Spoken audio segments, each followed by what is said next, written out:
오늘 우리가 함께 볼 하나님의 말씀은 이사야 44장입니다. 이사야 44장 21절과 22절, 이사야 44장 21절과 22절 두 절의 말씀 제가 봉독합니다. 21절입니다. 야곱아, 이스라엘아, 이 일을 기억하라. 너는 내 종이니라. 내가 너를 지었으니 너는 내 종이니라. 이스라엘아, 너는 나에게 잊혀지지 아니하리라. 내가 내 허물을 빽빽한 구름같이 내 죄를 안개같이 없이 하였으니 너는 내게로 돌아오라. 내가 너를 구속하였음이니라. 아멘. 우리가 잘 아는 성경 이야기 중에 둘째 아들이 유산을 물려받고 집 나갔다가 쫄딱 망하고 고생 끝에 돌아오는 이야기가 있습니다. 바로 탕자의 이야기죠. 아마 다 잘 아실 것입니다. 이런 탕자의 이야기와 같은 구성의 다양한 영화와 드라마들이 있는데요. 이런 이야기들이 이제는 누구에게나 익숙해서 조금은 진부한 스토리처럼 느껴지기도 합니다. 영화나 드라마에서 탕자의 이야기를 다룰 때는 주로 탕자에게 포커스를 맞춥니다.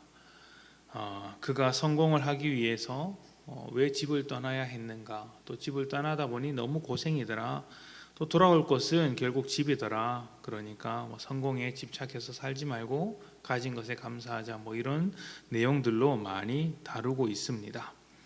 그런데 성경에서는 탕자에서 탕자가 아니라 그 탕자를 기다리는 아버지에게 초점을 맞추고 있습니다.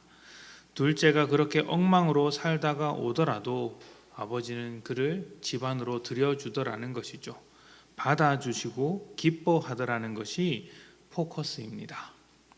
성경이 말하고자 하는 것은 우리의 아버지 되신 하나님께서 어떤 책임감과 사랑으로서 우리를 대하고 계시는지 가르쳐주고 있는 것이죠. 사실 탕자 이야기에서 둘째는 참 몹쓸 짓을 많이 한 사람이라고 할 수 있습니다.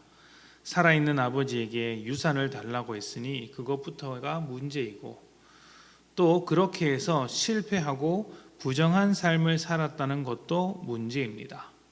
그리고 나중에는 뻔뻔하게 아버지 품으로 돌아오는데 그 이유가 다른 것이 아니라 그래도 아버지에게 종살이라고 하겠다고 하면 받아주지 않을까, 그런 생각에 돌아오는 것이죠. 사실 남이라면 그렇게 돌아올 수 없습니다.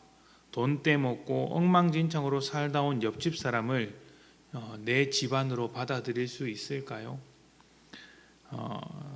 이제 그럴 만한 실력을 가진 사람을 찾아보기는 힘들 것입니다. 도와줄 수는 있어도 집안으로 드리는 것은 조금 다른 문제죠.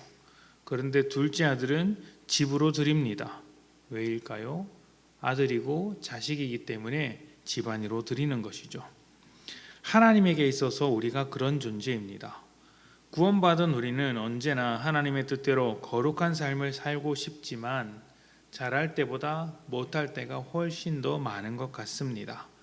살면서 얼마나 많은 부족함을 느끼고 있을까요? 하나님 앞에서 완벽한 사람이란 존재하지 않습니다. 그럼에도 하나님은 우리를 받아주시는 것이죠. 우리의 연약함과 부족함을 아시고 우리의 죄인됨을 아시는 하나님께서 정죄하지 않겠다고 하셨으며 자식을 품듯이 품어주겠다고 약속하셨습니다. 때로는 우리의 연약함 때문에 하나님 앞에 감히 다가갈 수 없다고 생각하지만 하나님은 우리의 모든 것을 알고 계십니다. 우리가 죄인이라는 것을 모르고 구원하신 것이 아니라 죄인이기 때문에 죄인이라는 사실을 충분히 아시고 구원하셨다는 것이죠. 그리고 우리를 바꾸시기로 결심하셨던 것입니다. 아직 다 바꿔지지 않았다는 것을 알고 계시고 또 앞으로 얼마나 더 변해야 할 것인지도 하나님은 정확하게 알고 계십니다. 중요한 것은 우리의 약함과 부족함이 드러날 때마다 우리 스스로 하나님께 더 다가가야 한다는 것이죠. 하나님은 받아주시겠다고 했는데 우리가 하나님 앞에 다가가지 못한다면 그것은 오히려 하나님의 사랑과 은혜를 우리 스스로 거절하는 것이 될 수 있습니다. 둘째 아들이 결국에는 아버지에게 돌아갔듯이 우리의 부족함을 이해하시고 도우시며 바꿔주시는 아버지 되신 하나님께 다가가는 것이 우리의 죄와 연약함을 바꿔낼 수 있는 가장 좋은 길이라는 것을 기억해야 할 것입니다. 하나님께서 우리의 아버지 되셨다는 사실을 잊지 마십시오. 그 아버지는 선한 아버지 되십니다. 우리의 약함을 아시고 그 모든 것을 감당하기로 스스로 결정하셨습니다. 그래서 우리가 실수하더라도 부족하더라도 때로는 죄 가운데서 휘청휘청 거리더라도 하나님은 놀라지 않습니다. 인간이 그렇다는 것을 누구보다 잘 알고 계시기 때문입니다. 우리가 부족한 것을 정죄하지 않으십니다. 십자가를 지기까지 사랑하신 분이 우리를 정죄하시며 밀어내시겠습니까? 헛된 삶을 살아갈 때 그 삶을 고쳐주실지언정 절대로 버리지 않는다는 사실을 기억하셨으면 좋겠습니다. 그런 하나님 되심을 기억하고 한 걸음 더 나아갑시다. 하나님께 돌아가야 합니다. 하나님께서 우리를 바꿔내실 것입니다. 우리의 자신과 연약함이 보이고 또 부족함 때문에 날마다 실망할지라도 하나님께 다가가는 것을 멈추지 마십시오. 우리가 실망할 때마다 하나님께 어떻게 나아가나 걱정하는 사람도 있을 것이지만 그 모습에 실망한다는 것 자체, 그러니까 우리의 연약함과 부족함 때문에 실망하고 있다는 것 자체가 우리가 얼마나 하나님을 사랑하고 있는지를 보여주는 것입니다. 하나님을 사랑하기 때문에 그런 마음이 드는 것이죠.